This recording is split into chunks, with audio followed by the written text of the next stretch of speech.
आखिर ऐसा क्या हुआ था जो भगवान शिव ने सुदामा का वध कर दिया था। तो आज के खास वीडियो में आज हम इसी के बारे में बताने वाले हैं। जब भी किसी मित्रता की बात आती है तब भगवान श्री कृष्ण और सुदामा का उदाहरण लिया जाता है। सुदामा और श्री कृष्ण बचपन के ही परम मित्र थे। सुदामा का स्वभाव शांत और सरल था, वही श्री कृष्ण का नटखट एवं चालाक थे। परंतु दोनों ही मित्र हमेशा साथ में रहते थे।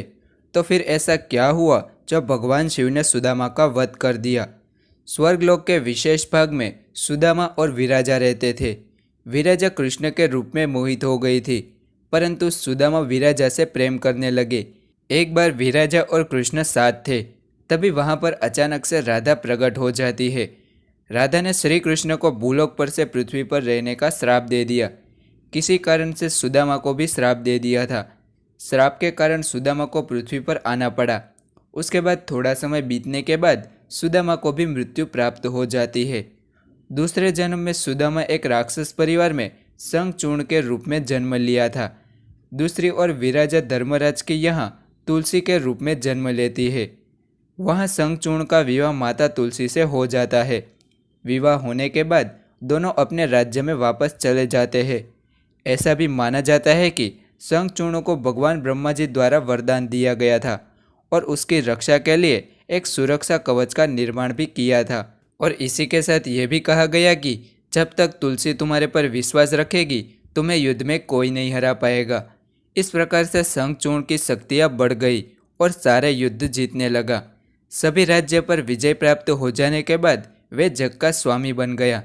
लेकिन शंखचूर्ण के राज्य की प्रजा पर अत्याचार करना भी शुरू हो गया था और उसके बाद सभी देवता भगवान विष्णु के पास जाते हैं और इस समस्या का समाधान मांगते हैं। तभी इस समस्या का समाधान करने के लिए भगवान विष्णु ने शिवजी की मदद ली। शिवजी ने शंखचूर्ण का वध करने के लिए और उनके बुरे कर्मों से मुक्ति दिलाने का वचन दे दिया। पहले उन्होंने शंखचूर्ण को शांति से देवताओं के राज्य को वापस लौटाने के लिए कहा, परंतु शंखचूर्ण ने शिवजी की बात को नकार कर युद्ध का आह्वान करने के लिए कहा। शंखचूर्ण के आह्वान को भगवान शिव ने स्वीकार लिया। भगवान शिव ने अपने पुत्रों को पहले युद्ध मैदान में उतारा और उनके बाद भद्रकाली भी विशाल सेना लेकर युद्ध के मैदान में उतर गई। शंखचूर्ण को भगवान ब्रह्मा का वरदान होने के कारण उसका वध करना मुश्किल था। अंत में भगवान विष्णु भी युद्ध मैदान में आ जाते हैं और उन्होंने शंखचूर्ण का कवच मांग लिया। शंखचूर्ण ने तुरंत ही अपना कवच भगवान विष्णु को दे दिया। थोड़ी देर बाद माता पार्वती के सुझाव पर युद्ध का चित्र बदल गया। भगवान विष्णु शंखचूर्ण का कवच पहनकर उसके रूप में माता तुलसी के पास पहुंच जाते हैं। माता तुलसी ने उसे देखकर अपना ही पति मान लिया और उसे देखकर आदर सत्कार भी किया।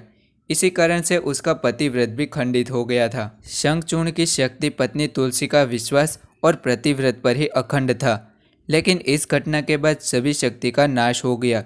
शक्तियाँ नाश हो जाने के कारण भगवान शिव ने शंखचूर्ण का वध करके देवताओं को उसके अत्याचार से मुक्त कर दिया। तो भगवान शिव ने इसी प्रकार से सुदामा के अगले जन्म में उसका शंखचूर्ण के नाम के राक्षस का वध किया था। तो आशा है कि आज का ये वीडियो पसंद आया होगा। अगर वीडियो पसंद आया हो तो वीडियो को एक लाइक ज़रूर करें और ज़्यादा से ज़्यादा शेयर करें।